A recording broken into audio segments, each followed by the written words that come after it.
Puji Tuhan, salam Bapak Ibu sekalian. Bagaimana kabarnya sore hari ini? Haleluya, kita bersyukur kepada Tuhan. Kita tidak terasa kita sudah menginjak bulan terakhir di tahun 2020. Ini semua karena kemurahan Tuhan. Kita patut bersyukur kepadanya atas pemeliharaannya dalam hidup kita sampai saat ini. Haleluya. Oh, haleluya.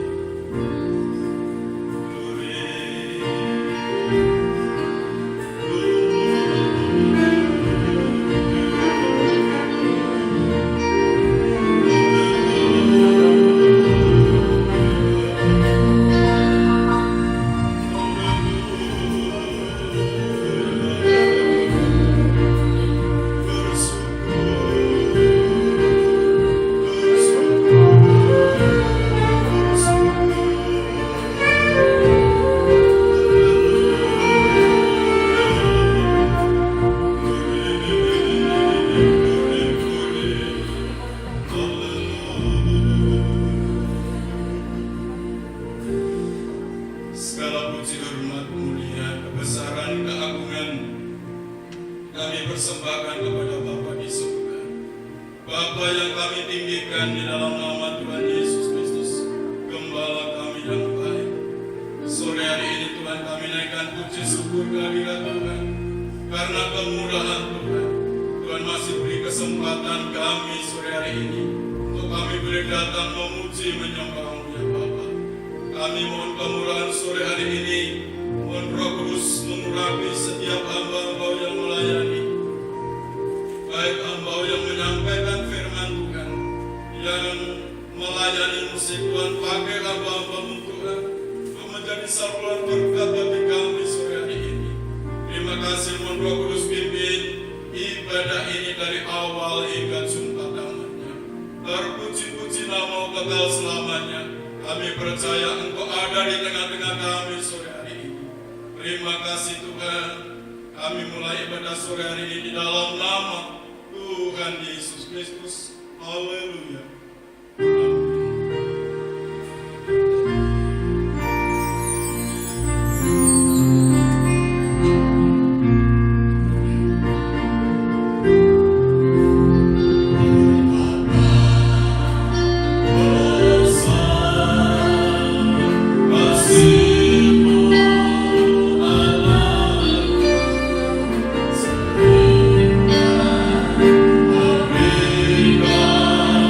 Yesus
Tuhan betapa baiknya.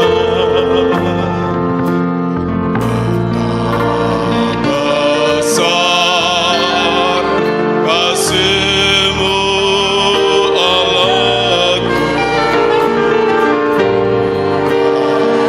Kau berikan Yesus padaku, supaya aku tidak binasa, melainkan beroleh hidup yang Yesus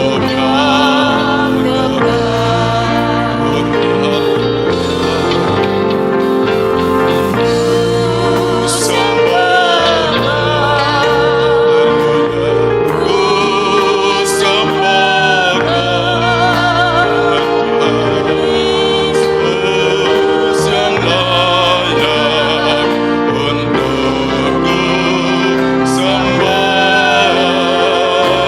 untuk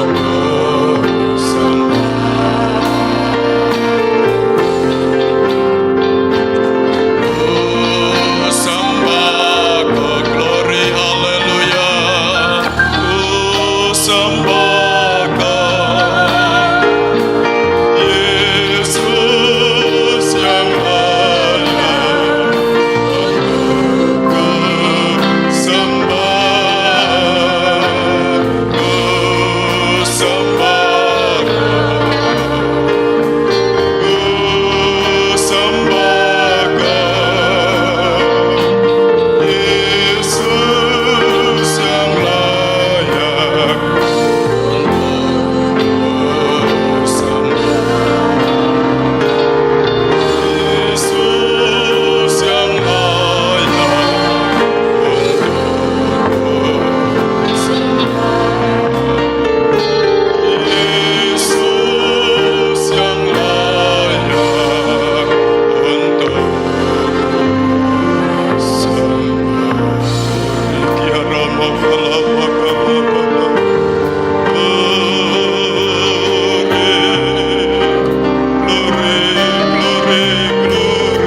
Puji Tuhan, kekasih Tuhan, pada saat ini kita akan mendengarkan kebenaran firman Tuhan.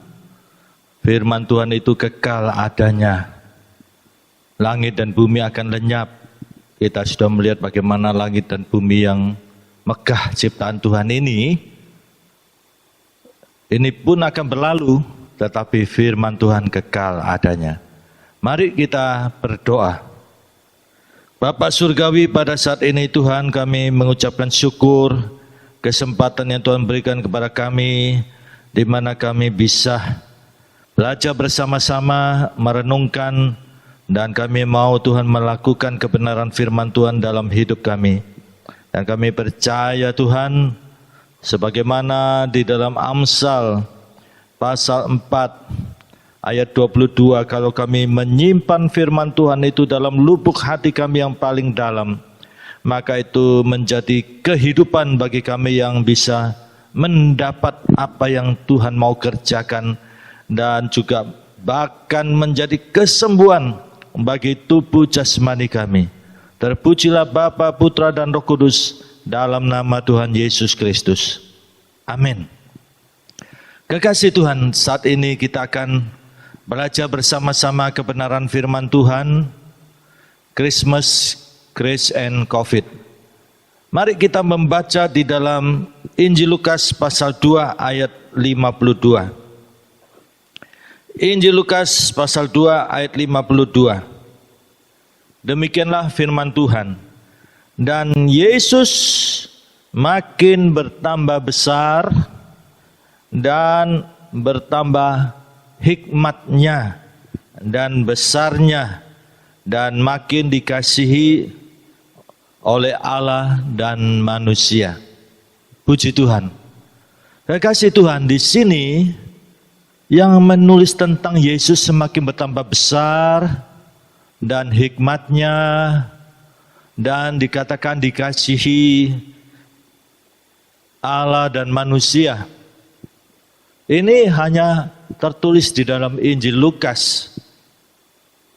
Kalau saudara memperhatikan, penulis Injil Lukas ini adalah seorang tabib, yaitu tabib Lukas. Tentunya, kekasih Tuhan, apa yang ditulis oleh tabib Lukas ini bukan hanya sekedar basa-basi. Dan kalau kita memperhatikan juga, ya, di dalam Injil dikatakan Yesus ini masa kecilnya itu sangat cerdas. Ketika Yesus ada di bait suci pada masa kecilnya itu, sedang berdiskusi dengan imam-imam pada waktu itu. Dan imam-imam terkagum-kagum akan hikmat Yesus, padahal pada waktu itu masih kecil. Kekasih Tuhan. Nah, di sini pemahaman firman Tuhan itu begitu penting. Kalau kita memperhatikan dalam Ulangan pasal 6 ayat 4 sampai dengan 9, Allah memerintahkan kepada bangsa Israel, para orang tua, supaya menerapkan sema.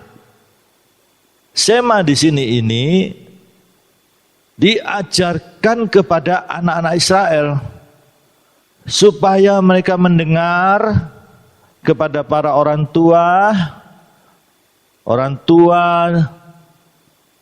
mengajar berulang-ulang. Ini satu metode reinforcement, satu pendekatan penanaman sampai begitu rupa, sampai anak-anak itu memahami, mengenal Sang Pencipta. Sampai ukuran apa? Dikatakan sampai mengasihi Tuhan sedemikian rupa, segenap hati, segenap jiwa, segenap kekuatanmu. Ya, Yesus menegaskan dengan segenap akal budimu dalam Injil Matius pasal 22. Ketika engkau berbaring, ketika engkau bangun, ketika engkau berdiri, berjalan dalam perjalanan, ajarkan berulang-ulang. Kekasih Tuhan, bapak-bapak, ibu-ibu, saudara-saudara yang kukasihi, kebenaran firman Tuhan di sini sangat-sangat penting untuk kita perhatikan. Di dalam suasana Natal, Christmas yang pada umumnya dirayakan pada tanggal 25 Desember, nah tanggal ini memang masa Konstantin pada masa yang lalu, memang waktu itu ya sebelum mereka baik ya kaisar, raja itu dan rakyatnya percaya kepada Yesus Kristus, memeluk Kristen, sebelumnya adalah sebagai penyembahan kepada dewa matahari. Tanggal tersebut adalah tanggal penyembahan kepada dewa matahari. Nah, di sini berhubung tidak ada seorang pun yang tahu kapan Yesus lahir, maka disinilah Konstantin di dalam untuk mensosialisasi, untuk memperkenalkan Yesus Kristus, maka tanggal tersebut dijadikan hari kelahiran Yesus Kristus. Memang semula hari penyembahan kepada dewa matahari, tetapi di sini Konstantin mau mengkontekstualisasikan. Nah ini, mengkontekstualisasikan supaya Yesus ini bisa dikenal oleh rakyatnya. Jadi, ya tidak perlu kita mempermasalahkan harinya. Itu hari penyembahan dewa, kenapa dijadikan hari kelahiran Yesus Kristus? Itu satu penerapan kontekstualisasi agar Yesus bisa diperkenalkan kepada rakyatnya oleh Konstantin ini. Bapak-bapak, ibu-ibu, saudara yang kukasihi di dalam Tuhan. Di dalam Alkitab, jauh sebelum kelahiran Yesus Kristus, Nabi Yesaya sudah bernubuat. Kita bisa memperhatikan di dalam Injil Lukas, di mana dalam Injil Lukas di sini kita memperhatikan bahwa kelahiran Yesus Kristus itu sudah dinubuatkan oleh para nabi. Lukas seorang tabib. Jadi di dalam penulisan Injil Lukas ini tentunya berdasarkan data-data. Karena Lukas ini seorang tabib, seorang intelektual. Dia tidak sembarangan, tidak ngawur. Nah, kita coba memperhatikan dalam Perjanjian Lama. Nabi Yesaya. Saya sangat hafal ayat ini ya. Karena ayat ini merupakan pengucapan pengakuan iman saya setiap hari. Bahkan setiap hari itu bisa berapa kali saya ucapkan. Saya mengakui. Saya percaya dengan kita menyatakan pengakuan dan sungguh-sungguh dari lubuk hati yang paling dalam, kita akan melihat Tuhan itu nyata. Nah, di dalam Yesaya pasal 9 ayat 5 dan 6. Nabi Yesaya mengatakan, sang anak, sang putra itu, lambang pemerintahan ada di atas bahunya. Lihat, memiliki otoritas. Dan dia akan disebut dengan 7 sebutan ilahi, kekasih Tuhan. Bapak-bapak, ibu-ibu, saudara sekalian. Ada 7 sebutan keilahiannya. Dan masing-masing itu di dalam penyebutan ini luar biasa. Itu yang menjadi kebutuhan hidup kita, kita yang masih di dunia ini. Yang pertama, penasihat ajaib. Kalau kita memperhatikan dalam situasi kondisi sekarang ini, dampak COVID-19 ini ada di dalam seluruh aspek kehidupan manusia. COVID-19 ini melanda seluruh negara, pandemi bahkan juga Indonesia, bangsa negara yang kita cintai. Membawa dampak. Nah, di dalam situasi kondisi sekarang ini, kita melihat bagaimana ekonomi, perusahaan-perusahaan, karyawan-karyawan juga mengalami dampak. Demikian juga kehidupan pribadi, keluarga, demikian juga kesehatan. Nah, di sini betapa pentingnya kita mempunyai nasihat-nasihat dari yang mempunyai otoritas.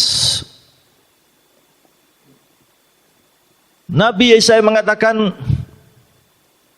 dia penasihat ajaib, ajaib supranatural. Berikutnya apa? Allah yang perkasa. Mungkin sekarang saudara mengalami satu permasalahan kehidupan ini sampai pintu itu sepertinya dari tembaga tidak bisa dibuka. Sampai begitu rupa ada palang-palang besi menutup pintu itu. Tertutup. Tetapi luar biasa. Sang anak, sang putra itu Allah yang perkasa. Biarpun pintu tertutup dari tembaga dengan palang-palang besi, Allah yang perkasa itu dapat memecahkan dan mematahkan. Dan disebut Bapa yang kekal. Bapa lebih dari orang tua duniawi ini. Kita memperhatikan manusia harus menghadapi kematian secara jasmani. Tubuh ini menjadi jasad masuk ke dalam peti, ditanamkan di sebidang tanah 1 kali 2 meter. Waktu kita lahir, mulailah sejarah hidup kita. Ketika kita berpulang, maka ditutuplah sejarah hidup kita ini. Nah, di sini selagi kita masih hidup ini kesempatan yang sangat berharga. Jangan sampai kita menulis sejarah hidup kita dengan cerita, fakta, hidup yang tidak berkenan kepada Tuhan. Kita adalah anak-anaknya Bapak Surgawi, maka betapa pentingnya Bapak Surgawi itu dipermuliakan. Maka kita menulis sejarah hidup kita dengan tinta emas. Puji Tuhan. Selanjutnya dikatakan apa? Raja damai. Sekarang ini kena dampak COVID-19 banyak yang stres, depresi. Kita lihat banyak kasus-kasus terjadi, kejahatan, bunuh diri. Nah, di sini karena masalah kehidupan ini membuat orang menjadi tidak memiliki damai itu. Rasanya mau marah, di rumah penuh dengan emosional, temperamental, kursi dibanting, pintu dibanting, piring terbang, sampai sandal jepit, kelompen-kelompen pun ikut terbang. Nah, lihat, dia raja damai. Besar kekuasaannya. Apa yang ada di dalam dunia ini? Sehebat apapun di dalam dunia ini, sebesar apapun kekuatan di dalam dunia ini, dialah sang anak, sang putra itu. Besar kekuasaannya. Selanjutnya dikatakan apa? Damai sejahteranya tidak berkesudahan. Kita bukan saja pada waktu diberkati, pada waktu dapat rezeki, ya, dan saat demikian baru seneng-seneng, happy-happy. Tapi luar biasa. Di dalam dinamika hidup kita di dunia ini, di dalam tantangan, kesulitan, kesukaran, apalagi dalam COVID-19 ini, luar biasa. Sang anak, sang putra itu, damai sejahteranya tidak berkesudahan dan tidak berkesudahan. Dan berikutnya, yang ketujuh menunjukkan kesempurnaan sang anak, sang putra itu. Kerajaannya adalah didasarkan, punya dasar kuat, keadilan, dan dikokohkan. Bukan saja dasar yang kuat, tapi kokoh dengan kebenaran. Di dunia ini sekalipun dikatakan keadilan, kebenaran, tapi semuanya sudah ada di dalam dosa.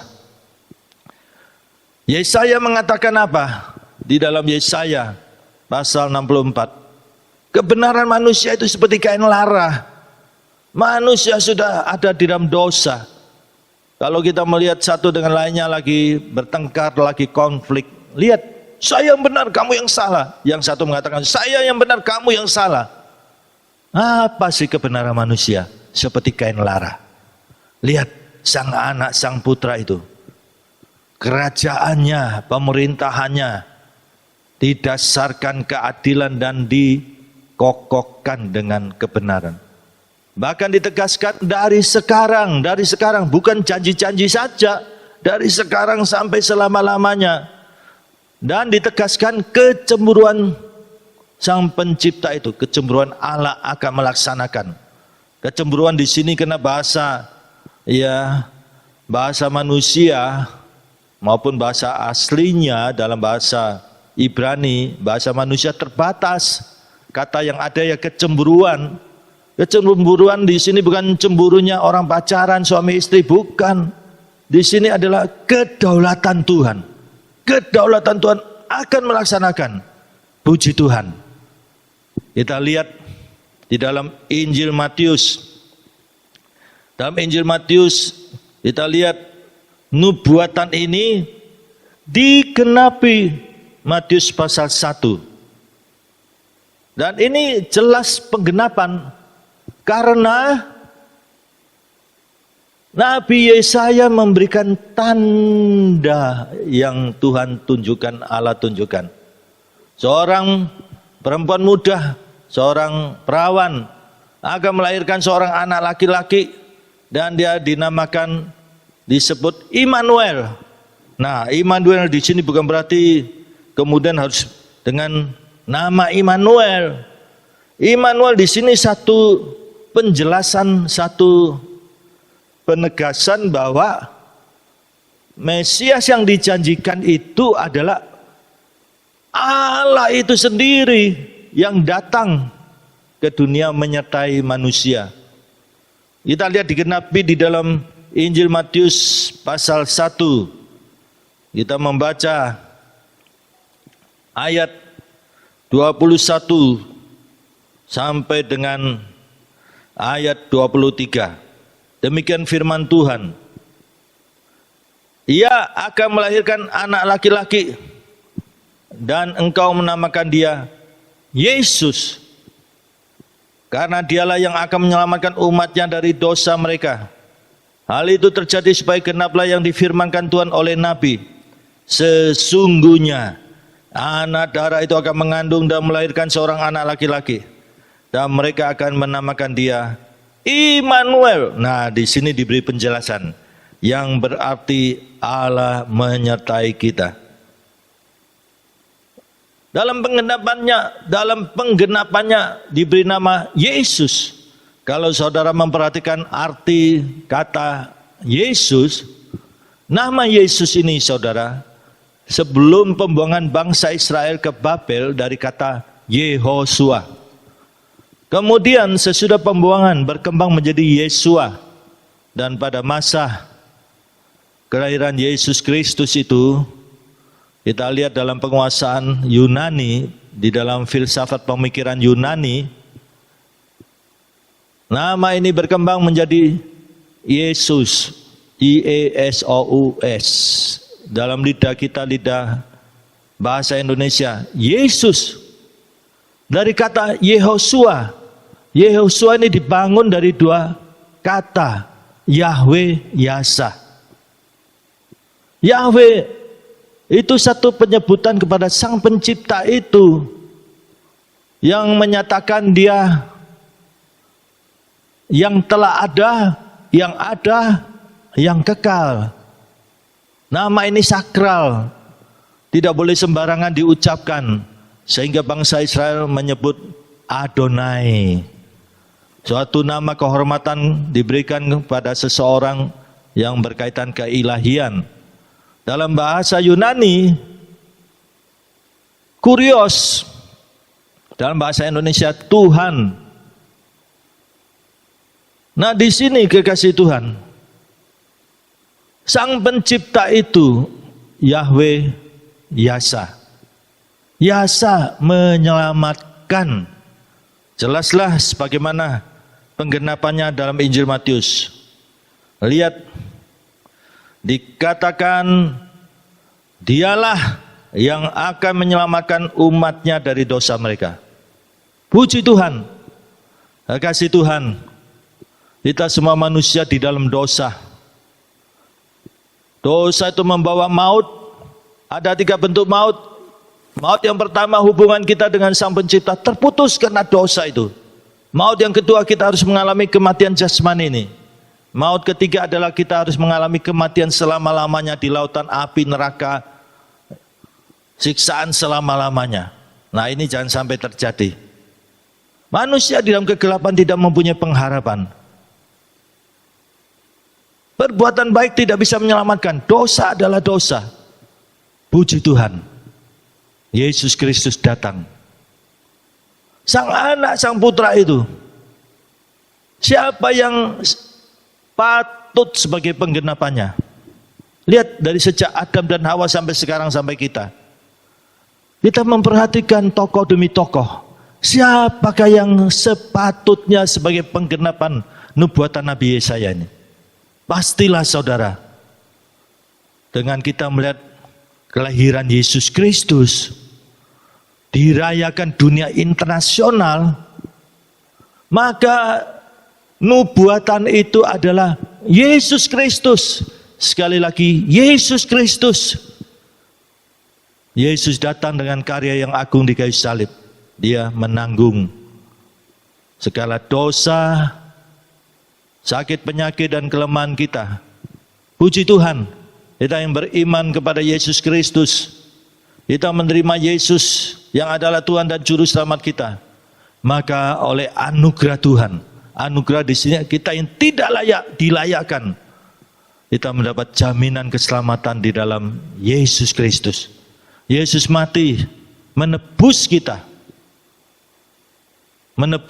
dari dosa. Seberat apapun dosamu, Yesaya 1 ayat 18, merah kirmisi akan menjadi putih seperti salju, merah kesumbah akan menjadi putih seperti bulu domba. Luar biasa. Mujizat yang paling besar dalam hidup kita ini adalah keselamatan jiwa kita. Yesus sudah mengalahkan maut. Hai maut, di manakah sengatmu? Yesus sudah mengalahkan maut itu. Nah, di sini kekasih Tuhan, kita punya pengharapan. Yesus bangkit dengan lebih dari 500 saksi. 1 Korintus 15 ayat 6 dan 7. Bukti ini sangat kuat dan sangat kuat dan sangat kuat. Yesus naik ke surga dan dia akan datang untuk kedua kalinya sebagai raja di atas raja, sebagai hakim yang adil. Setiap lutut akan bertelut, setiap lidah akan mengaku bahwa Yesus adalah Tuhan. Nah, kekasih Tuhan, kita punya Yesus Kristus dengan 7 sebutan supranatural itu. Dia adalah Allah itu sendiri. Betapa pentingnya kita mempunyai pengakuan iman ini. Dan perlu diperhatikan di masa COVID ini. Ini pandemi melanda seluruh dunia. Dan pemerintah itu wakil Tuhan. Saudara bisa perhatikan di dalam Roma 13 ayat 1 sampai dengan 2. Demikian juga Titus pasal 3 ayat 1. 1 Timotius pasal 2 ayat 1 sampai dengan 3. 1 Petrus pasal 2 ayat 13 dan 14. Dan perlu diperhatikan di sini. 1 Timotius pasal 2 ayat 1 sampai dengan 3. Lihat, supaya kita mendoakan bangsa negara ini.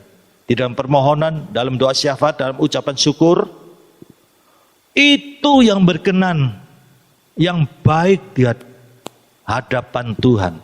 Nah, mari kekasih Tuhan, bapak-bapak, ibu-ibu, pada suasana Natal ini, kita punya Yesus Kristus yang sudah bangkit dari maut. Dia sudah mengalahkan kematian itu. Bagi kita yang punya pengharapan kepada Yesus, kita tidak akan dikecewakan, tidak akan dipermalukan.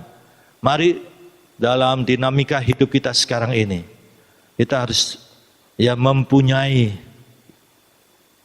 sikap sebagai warga negara yang baik, tunduk kepada pemerintahan bangsa negara kami Indonesia ini.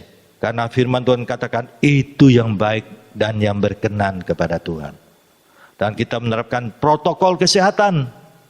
Ini demi kebaikan kita semuanya. Yaitu kita harus pakai masker yang benar. cuci tangan dengan antiseptik, jaga jarak, jaga stamina tubuh kita ini. Dan kita mengawasi diri kita masing-masing saat ini.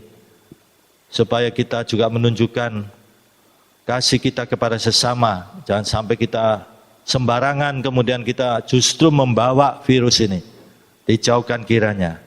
Amin. Mari kita berdoa. Bapa surgawi, kami bersyukur kami punya Tuhan yang hebat. Mesias yang dijanjikan itu sudah datang. Dan kami yakini tidak ada yang tepat untuk sebagai penggenapan nubuat ini. Kami melihat kelahiran Yesus Kristus itulah. Disitulah Sang Anak, Sang Putra. Kami yakini adalah Yesus Kristus itu sebagai penggenapan dengan 7 sebutan ilahi. Puji Tuhan. Kami punya Tuhan yang hebat, Tuhan yang dahsyat. Dalam situasi kondisi sekarang ini, kami yakin Yesus tidak ada yang lain. Tidak berubah baik kemarin, hari ini, dan sampai selama-lamanya. Kami berharap kepada Yesus Kristus. Dan kami percaya kami tidak akan dikecewakan, tidak akan dipermalukan. Puji Tuhan. Bapa surgawi, mari berkati setiap pendengar pada saat ini.